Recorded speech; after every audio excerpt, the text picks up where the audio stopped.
എൻ്റെ എല്ലാ കൂട്ടുകാരും സുഖമായിട്ട് സന്തോഷമായിട്ടും ഇരിക്കുന്നു വിശ്വസിക്കുന്നു.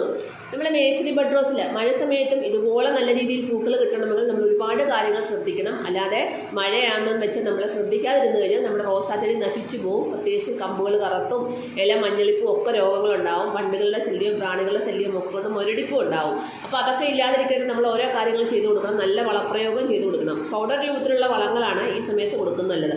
അപ്പം ആദ്യമായിട്ട് നമുക്ക് ഫംഗൽ ഡിസീസ് വരാതിരിക്കാൻ നമ്മൾ എന്ത് ചെയ്ത് കൊടുക്കാമെന്ന് നോക്കാമേ.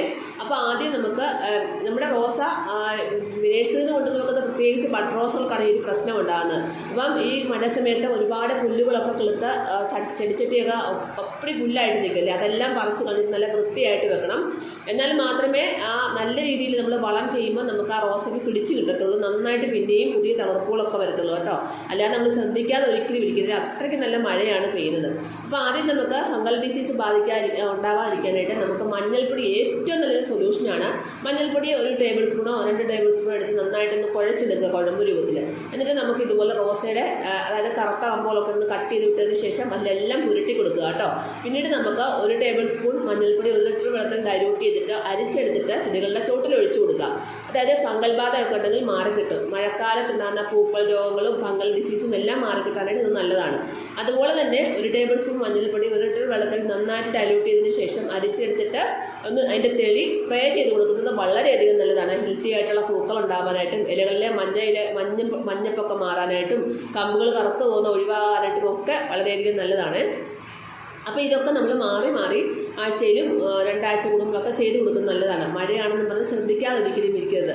എന്നാൽ മാത്രമേ ഏതൊരു ചെടിയും, റോസ് തന്നെയല്ല ഏതൊരു ചെടിയും ഹെൽത്തി ആയിട്ട് നമുക്ക് വേനൽക്കാലത്ത് എന്ന പോലെ തന്നെ നല്ല രീതിയിൽ പൂക്കൾ കിട്ടത്തുള്ളൂ. മഴയായതുകൊണ്ട് പൂക്കളൊക്കെ പെട്ടെന്ന് അഴുക്കായി പോകുമെങ്കിലും നമ്മൾ നല്ലവണ്ണം നമുക്ക് പൂക്കൾ കിട്ടും.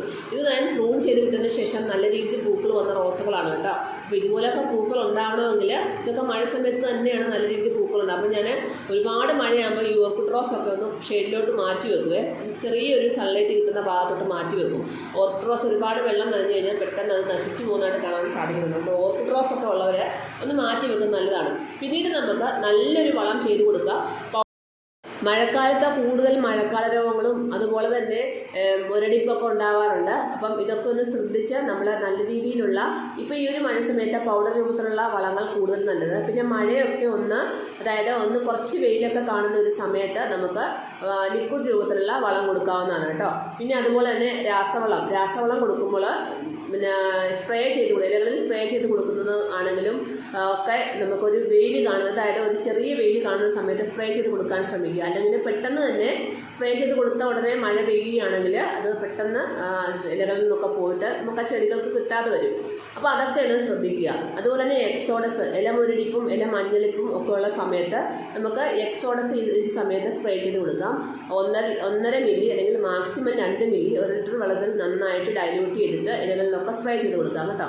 അപ്പോൾ ഈ മഴക്കാല രോഗങ്ങളായ ഇല മഞ്ഞളിപ്പ്, അതുപോലെ തന്നെ ഫംഗൽ ബാധ, അതുപോലെ തന്നെ നമ്മുടെ ഈ വണ്ടുകളുടെയും പ്രാണികളുടെയും ഒക്കെ ശല്യം, ഇതൊക്കെ മാറി കിട്ടാനായിട്ട് വളരെയധികം നല്ലതാണ് എക്സോഡസ് നമുക്ക് ഓൺലൈനിൽ നിന്ന് വാങ്ങിക്കാൻ കിട്ടും. വളക്കടലിലൊന്നും ഇത് കിട്ടത്തില്ല. അപ്പോൾ ഇത് ഓൺലൈനിൽ അടിച്ച് നോക്കിയാൽ നമുക്കത് കിട്ടും. വലിയ റേറ്റൊന്നുമില്ല. അപ്പം നമ്മൾ ഇച്ചിരി 10-250 രൂപ കൊടുത്ത് 10-300 രൂപ കൊടുത്ത് വാങ്ങിച്ചാലും നമുക്ക് 1 വർഷത്തേനൊക്കെ അത് കേടുകൂടാതെ സൂക്ഷിച്ച് വെക്കാൻ പറ്റും. നല്ല രീതിയിൽ അടച്ചു വെച്ചാൽ മതി കേട്ടോ. അപ്പോൾ ഇത്രയും മില്ലി വെച്ചല്ലേ നമ്മൾ കൊടുക്കുന്നുള്ളൂ. അപ്പോൾ ഒത്തിരി ഒന്നും കൊടുക്കുന്നില്ലല്ലോ. അപ്പോൾ ഓരോ കാര്യങ്ങളും ചെയ്തു കൊടുത്താൽ മാത്രമേ നമ്മുടെ റോസാ ചെടിയൊക്കെ മഴയത്തും വെയിലത്തും ഒക്കെ നമ്മൾ ഉദ്ദേശിക്കുന്ന തരത്തിലുള്ള റിസൾട്ടും കിട്ടത്തുള്ളൂ. നല്ല രീതിയിലുള്ള പൂക്കളും ഒക്കെ കിട്ടത്തുള്ളൂ. അപ്പോൾ അല്ലെങ്കിൽ പിന്നെ വെറുതെ പൂക്കളൊന്നും ഇല്ലാതെ റോസാ ചെടി ഇങ്ങനെ മുരടിച്ച് നിൽക്കുന്നതായിട്ട് കാണാൻ സാധിക്കുമേ. അപ്പോൾ ഏതൊരു സമയത്താണെങ്കിലും മെയിനായിട്ടും അതിൻ്റെ വളപ്രയോഗമാണ് നോക്കേണ്ടത്. അതുപോലെ തന്നെ നമുക്ക് ഈ ഒരു സമയത്ത് നല്ലൊരു വളം ചെയ്തു കൊടുക്കാം. അതായത് പൗഡർ രൂപത്തിലുള്ള വളം നമ്മുടെ വീട്ടിൽ തന്നെയുള്ള സാധനങ്ങൾ ഉപയോഗിച്ച് നമുക്ക് ചെയ്തു കൊടുക്കുകയാണെങ്കിൽ ഇതുപോലെ പുതിയ തളിർപ്പുകളും എല്ലാ ശിഖരങ്ങളും നല്ല നല്ല പുതിയ തളിർപ്പുകളുണ്ടാവും. ആ ഭാഗത്തെല്ലാം നല്ല രീതിയിൽ പൂക്കളും ഉണ്ടാവും. അതുപോലെ ചെടിച്ചട്ടിക്കകത്തെ പുല്ലും കാടും ഒക്കെ ഒന്ന് പറിച്ചു കളയാനും മറക്കല്ലേ. ചെടിച്ചട്ടിയിലാണെങ്കിലും തറയിൽ വെച്ചേക്കുന്ന ചെടിയാണെങ്കിലും അത് പറിച്ചു കളയാനും മറക്കല്ലേ. നമുക്ക് അതിനായിട്ട് മുട്ടത്തോട് നേരത്തെ തന്നെ നമ്മൾ സൂക്ഷിച്ച് വെച്ചിരുന്ന മുട്ടത്തോടാണ് കേട്ടോ. മഴക്കാലത്തിന് മുമ്പേ നമ്മൾ ആ മുട്ടത്തോടൊക്കെ ഇങ്ങനെ ഉണക്കി സൂക്ഷിച്ച് വെക്കുക. എന്നിട്ട് വെറുതെ കഴുകി വെച്ച് കഴിഞ്ഞാൽ അവിടെ നിന്ന് ഉണങ്ങിക്കോളും. എന്നിട്ട് നമുക്ക് ഒന്ന് മിക്സിയിലിട്ട് നന്നായിട്ട് പൊടിച്ചെടുക്കാവേ. അപ്പോൾ ഈ ഒരു വളം ഒരുപാട് നല്ലതാണ്. പ്രത്യേകിച്ച് നമ്മുടെ നേഴ്സറി ബഡ് റോസ്, ഏത് റോസുകൾക്കാണെങ്കിലും നല്ല രീതിയിൽ പൂക്കളുണ്ടാകാൻ സഹായിക്കുന്ന നല്ലൊരു പൗഡർ രൂപത്തിലുള്ള ഫെർട്ടിലൈസറാണ്. അപ്പോൾ ഇതിനകത്തേക്ക് നമുക്കിനി ഒരു കൈപിടി വേപ്പിൻ പിണ്ണാക്കും, അതുപോലെ തന്നെ ഒരു കൈപിടി എല്ലുപൊടിയും ഒരു കൈപിടി ചാണകപ്പൊടിയും ഒക്കെ ചേർത്ത് കൊടുക്കാം. ഇപ്പം ഞാൻ ചേർക്കുന്നത് ഒരു കൈപിടി വേപ്പിൻ പിണ്ണാക്കും മുട്ടത്തോട് പൊടിച്ചത് മാത്രമാണ്.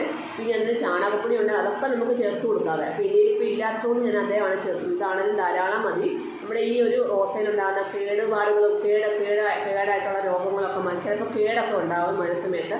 അതൊക്കെ മാറി കിട്ടാനായിട്ടൊക്കെ നമ്മുടെ വേപ്പിൻ പിണ്ണാക്ക് നല്ലതാണ്. അതുപോലെ ഈ മഴക്കാലത്ത് കൊടുക്കുന്ന ഒരുപാട് നല്ലതാണ് വേപ്പിൻ പിണ്ണാക്ക്. അതുപോലെ തന്നെ ഈ പ്രശ്നങ്ങളെല്ലാം പരിഹരിച്ചിട്ട് നമുക്ക് ചെടി ഹെൽത്തി ആയിട്ട് വളരാനായിട്ട്, പുതിയ തളർപ്പുകളൊക്കെ വരാനായിട്ട് സഹായിക്കുന്നു. അതുപോലെ തന്നെ കുമായം ഒത്തിരി നല്ലതാണ്.